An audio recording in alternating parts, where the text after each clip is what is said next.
Pessoal, boa tarde. Vejam só, analisando essa questão do nosso tempo, próxima semana já será a entrega dos cadernos, né? E na outra será a avaliação. Esse assunto de prefixo, sufixo, processo de formação de palavras, ele ficou incompleto. Infelizmente, o tempo passa que a gente nem percebe. Daí, eu fiz um breve resumo, eu coloquei tipo em 2 slides que eu vou falar mais adiante, para que vocês entendam, certo? Como funciona aí essa questão, principalmente como é que vem apresentado geralmente nas questões, e mais um tipo de derivação que acontece nas palavras, que vocês vão ver mais adiante.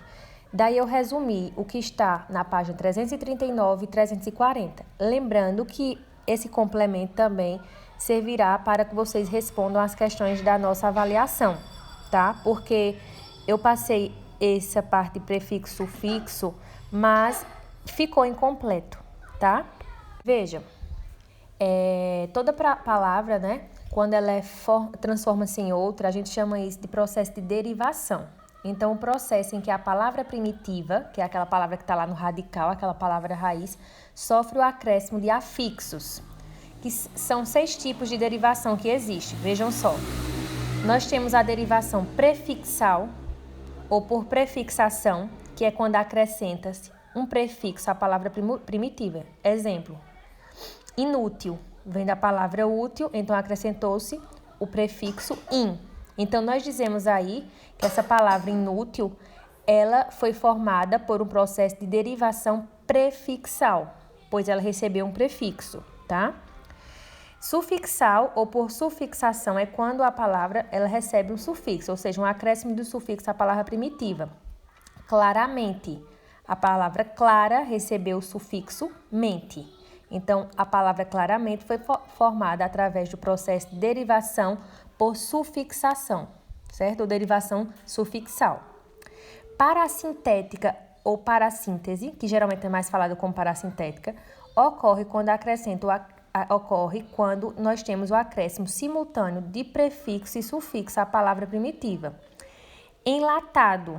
Então, nós temos aí o radical lata, em que foi acrescentado o prefixo em e o sufixo ado.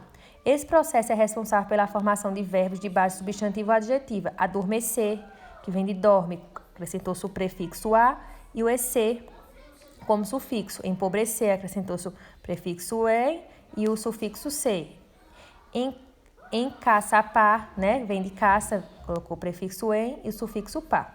Veja, a retirada de um deles não é possível. Se você retirar, por exemplo, o em de enlatado, fica latado. Latado não existe. Se você retirar o ado, fica em lata, também não existe. Então, a derivação parasintética é quando a palavra raiz, origem, ela recebe um prefixo e um sufixo e eles são dependentes. Se você retirar um ou outro da palavra, ela vai ficar estranha, não vai existir, será uma palavra inexistente, certo?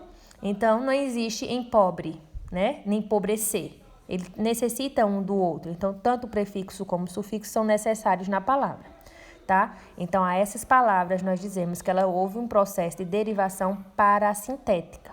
Derivação regressiva.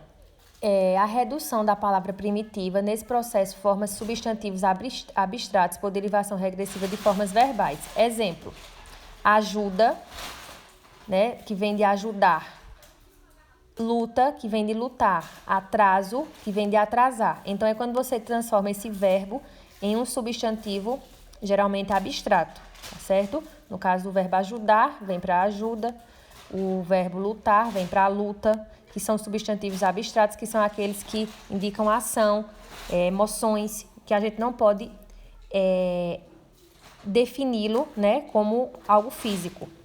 Imprópria é a alteração da classe gramatical da palavra primitiva sem alterar sua forma. Exemplo, o jantar, do verbo para o substantivo. Nós podemos dizer jantar, verbo, né? Vou jantar, e o jantar também como substantivo. Então, nesse caso aí, não houve mudança nenhuma na palavra. Apenas o acréscimo do artigo do o, né? Então, essa derivação a gente chama de imprópria. É um Judas, do substantivo próprio a comum. Exemplo, Judas pode ser o nome de uma pessoa, como também Judas pode ser uma pessoa traidora. O quente é o carro com ar é o carro com ar-condicionado, de adjetivo para substantivo, certo? Então, quente no sentido de temperatura, e também, como acrescenta-se o artigo na frente, poderia ser um substantivo, tá certo? Então, a esse tipo aí de derivação nós chamamos de derivação imprópria. E a derivação prefixal e sufixal é a junção simultânea do prefixo e sufixo. Infelizmente, impossibilidade. Nesse caso aí, se a gente retirar um deles, a gente continua com a palavra infeliz ou então felizmente. Vejam que eles não são dependentes igual à derivação parassintética. Impossibilidade. A gente pode transformar em possibilidade, certo? Então, eles não são dependentes. Como falei aí, neste processo pode-se retirar qualquer afixo que teremos uma forma plenamente aceita pela gramática. Felizmente, infeliz, possibilidade, né? Como eu falei aí anteriormente. Processo de formação de palavras agora por composição. Veja, isso aí nós não vimos nada sobre isso. Então, mas é bem simples. É quando há a formação de uma nova palavra que há a união de dois radicais, ou seja, duas palavras de sentido. Nós temos aí dois tipos de processo de formação de palavra por composição. Justaposição, quando não ocorre alteração fonética, ou seja, a gente tem as duas palavras unidas sem modificação nenhuma. Girassol, gira com sol. Sexta-feira, sexta mais feira. Entre safra, entre mais safra. Papel e moeda, papel e moeda. Então, não houve nenhuma alteração, principalmente fonética. Girassol, a gente acrescenta outro S por conta da regra gramatical, né? Entre safra também, mas na questão do som, continua-se da mesma forma. E por aglutinação ocorre quando há alteração fonética ou alguma perda de elementos. Exemplo, pernalta, perna mais alta. Nós tivemos aí a questão do A, né, que perdeu embora. Em boa hora também há mudança, tem a perda do H e de uma vogal, do A. Planalto, plano mais alto. Nós também temos a perda do O. Tá certo, pessoal? Espero que vocês tenham compreendido e qualquer dúvida podem me perguntar. Uma boa semana para vocês.